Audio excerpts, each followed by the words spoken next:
Hello guys, welcome back to my channel Manisha's blog. Alipurduar জেলা ছোট্ট একটা গ্রাম থেকে আমি মনীষা তোমাদের সবাইকে অনেক স্বাগত ভালোবাসা জানিয়ে আজকের ভিডিওটি শুরু করছি। সকালে সমস্ত কাজবাজ এক সাইডে রেখে সোজা স্নান টান করে চলে এসেছি রান্নাঘরে। চা খাওয়া তো হয়ে গেল। এবার দেখো এই ছোলাগুলো প্রেসারে দিয়েছিলাম সেদ্ধ করতে, সেদ্ধ হয়ে গেছে, নামিয়েও নিয়েছি। এখন বানাবো ছোলা আলু সবজি আর বানাবো রুটি, যেটা প্রতিদিন খাওয়ার হয়। তবে সবজিটা আলাদা আলাদা হলেও রুটিটা কিন্তু একই হয়, তাই না? তো আলুটাও আমি একবারে প্রেসারে সেদ্ধ করে নিয়েছি। এবার আলুগুলোকে ভালো করে নাড়িয়ে চাড়িয়ে লাল লাল করে ভেজে নেব আর আরামসে ভাজবো। কারণটা হলো আলুটা সেদ্ধ হয়ে গেছে, বেশি ঘাটাঘাটি করলে গলে যাবে।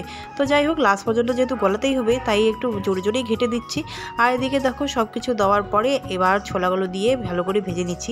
যেহেতু জল তেল একখানে হয়েছে, সেজন্য দেখতে কেমন লাগছে, বেশি বেশি লাগছে।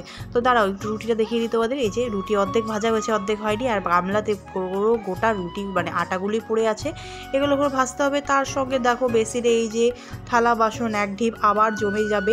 তো যাই হোক, কোনো ব্যাপার না, কাজ করতেই হবে। যেহেতু পড়েছে সকালে আমার পালা, সকালে সমস্ত কাজবাজ আমাকেই কমপ্লিট করতে হবে আজকে। তো মেয়ে মানুষ মানে হলো কাজবাজ করতেই হবে। তুমি যত বড় অফিসার হও না কেন, তোমাকে হাতাখুতি নাড়তে হবে, তাই না?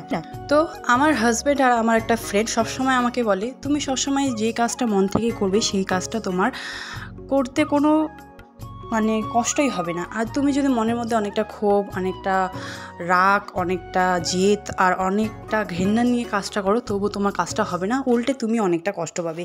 এর জন্য সবসময় আমি যে কাজই করতে যাই না কেন, সব সময় খুশি মনে আপন করে কাজ করার চেষ্টা করছি। আর এদিকে বাবু বাবা বাবা করছে, আর আমার এদিকে যা মেজো যা, আমি সেদিকে কষ্ট করে রান্না করছি আর ও ফেস মাস্ক লাগাইতে ব্যস্ত। কেমন লাগছে? আর আমার ছোট যা এই যে আমার ছেলেকে নিয়ে ব্যস্ত, আর বড় বাবু সেদিকে কান্না করছে, ছোট বাবু এদিকে খেলাধুলা করছে। তো চলো তাদেরকেও একটু দেখিয়ে দিলাম। আর সঙ্গে মা ওদিকে আমাকে কাজ করে দিচ্ছে, বাবু কাছাকাছি শুরু হয়ে গেছে। তো চলো ঝটপট রান্নাটা শেষ করে নিই, বাবা আসলে খাবে এর জন্য। তো শেষমেশ সমস্ত কাজ কমপ্লিট করে নিয়েছি আর খেতেও বসে গেছি, দেখতেই পাচ্ছ। আর এখন খাওয়ার পালা, নিয়েছি দুটো রুটি আর নিয়েছি ছোলার আর আলুর একটু সবজি। এখন খাবো আর খিদেও পেয়ে গেছে। অনেকগুলো কাজও পড়ে আছে, কাপড় কাচা থেকে শুরু করে ঘর ঝাড়া, কোনো কিছুই আমার এখনও করা হয়নি। ওই যে সকাল প্রথমেই যে বললাম তোমাদের, সব কাজ সাইডে রেখে প্রথমেই রান্নাঘরে ঢুকে গেছিলাম। তো এদিকে দেখতে পাচ্ছ সমস্ত কাজ আমি কমপ্লিট করে নিয়েছি। দুধটাও বসিয়ে দিয়েছি। বেসিনে যে এক ঢিপ কাজ বাসন কোসন পড়েছিল, এই যে আজকে তোষবটা একটু বাইরে বের করে দিতে চাইছিলাম, কারণ বিভান হিসু করে দিছে। আর আজকে দেখো হাওয়াটা একবার দেখো কি আকাশের অবস্থা, আমি যেদিনই তোষবটা বের করে দিতে চাইবো সেদিনই এরকম অবস্থা। এই যে আর আমার এই যে তো একটুর জন্য একটা ঘটনা ঘটে যেতে পারতো, খারাপ ঘটনা, তো কোনো ব্যাপার না, এরকম হয়, বাচ্চা মানুষ একটু অত্যাচার করে। তো দেখো সবসময় যে কাজই করব সেটা তো হতে পারে না, তাই না? তাই একটু মুখে ফেস মাস্ক লাগিয়ে নিলাম। আর এটা হলো উপটানের। তো এদিকে দেখো বাড়িতে অতিথি এসেছে, এর জন্য আর তাদের জন্য হলো দই ঘোল বানিয়ে নেওয়া হয়ে গেছে। আর আমাদের যেহেতু নিজের গাইয়ের দুধ, সেজন্য কিন্তু আমাদের বাড়িতে দইটা একটু বেশি চলে। এই যে মাসি আর মেশো জামা এনে দিছে, আর না ফুল প্যান্ট কিন লাগবে না। এই যে মাসি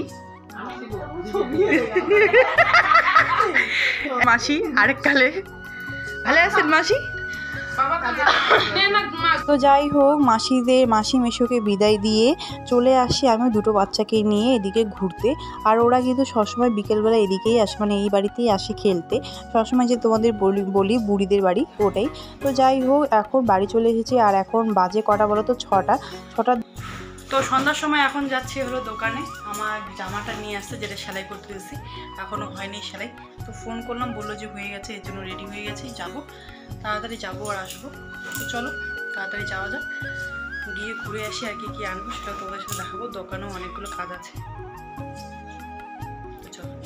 তো এদিকে দেখো চলে আসছি পার্লারে, আর বুনু করতেছে হলো থ্রেডিং, আর আমি এখানে বসে বসে চুপচাপ দেখছি, কারণ আমি করব না, আমার আগে ভালো করে ভুরুগুলো হবে তারপর থ্রেডিং করব।